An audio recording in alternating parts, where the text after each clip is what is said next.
Kia ora koutou. It's been a while since I've made a wee video like this. I'm finding, just with other things going on in life, making fewer and fewer of them, but I still like to do the occasional record and update, just to be able to reflect on what's been going on at a later time. It's now winter. The winter solstice has passed, which means we've now had our longest night, and from here the days will really gradually increase in length. In some ways it signals it's the new year down here in the southern hemisphere, as we're starting to look towards the summer ahead and the growing season. It is a gradual awakening. It's not like we've hit the shortest days that passed and now we've got to rush into prepping for summer. It's a very gradual, slow process, and it will still be quite some time before I plant or sow anything else. That will come closer to the spring equinox. In the past, I've felt like I'm really behind with getting in summer crops like tomatoes, but when I reflect, actually years I've started earlier, it's really made no difference to the end product. I find that there is no difference between tomatoes in August versus October, and I wouldn't put them out until November actually to be sure the last frosts have passed, but I mean just even sowing the seeds, because the plants kind of know when they want to grow and they all sort of start to do it at the same time anyway. So it's a good reminder to just have patience and wait, because there is no point in rushing.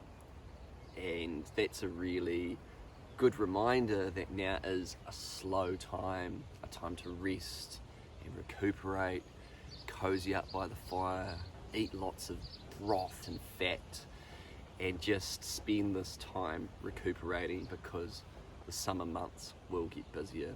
And that's an important reminder for a very restless soul such as mine.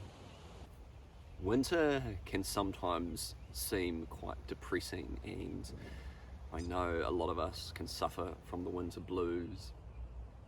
And while I'm overly simplifying this, of course, I wonder in part if a little bit of that is our bodies signaling to us in winter that it's actually time to depress and slow down and rest.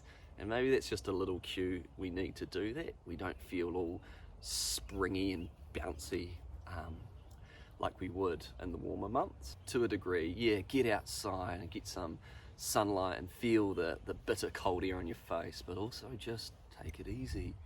And I'm guilty of not doing that.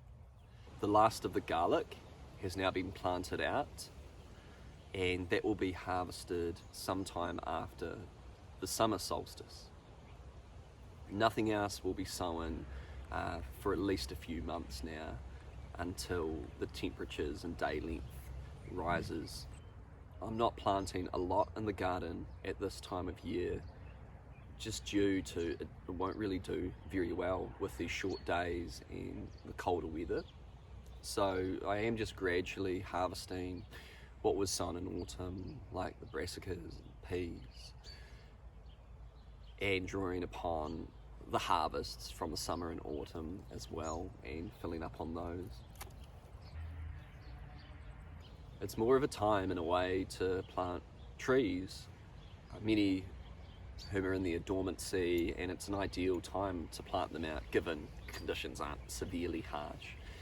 But it just gives them time to establish their roots while the ground is wet, and then they can settle in for the warmer months when summer arrives. While some of the trees, the fruit trees, do still have their leaves, which is interesting, we have had an uncharacteristically warm winter so far, although there have been periods of real cold. Most of the trees have shed their summer leaves and are entering that state of dormancy, and that period of dormancy is really important for fruit trees and how they bear fruit. One thing I'm trying again this year is making what's called leaf mold. I think it's called leaf mold. And basically it's where you collect up a whole lot of leaves that have dropped from the autumn and winter, and gather them up into a bag for them to slowly break down. And this is a really great carbon source for plants and can be used mixed with other things. I've heard it's a really good growing medium for new seedlings. And I do want to start making more of my own seed raising mix rather than relying on store-bought stuff. So this will be a great little experiment.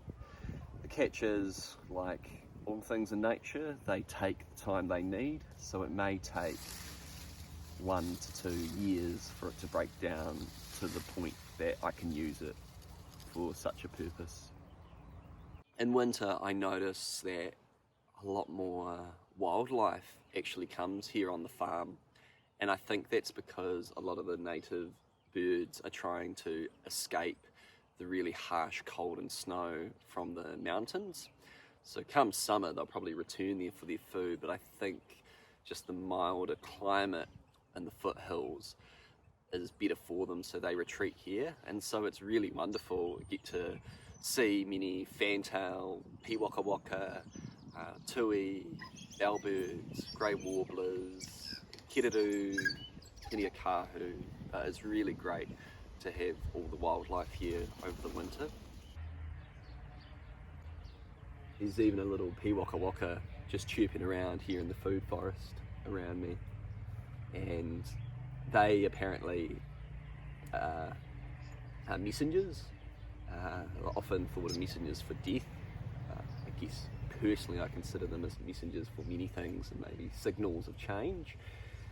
But they actually follow you around not because they like you, but because you stir up insects as you move around, and they like to feed on those insects that you disturb in the grass and the foliage. The animals are also hunkering down too. They know it's time to put on as many reserves as they can to endure the winter months. Then come spring and summer, they can start to be more lively and feed again.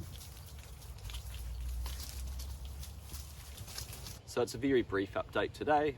Just wanted to show where things are at for this winter and this lull period before the busier spring equinox and then summer solstice arrives.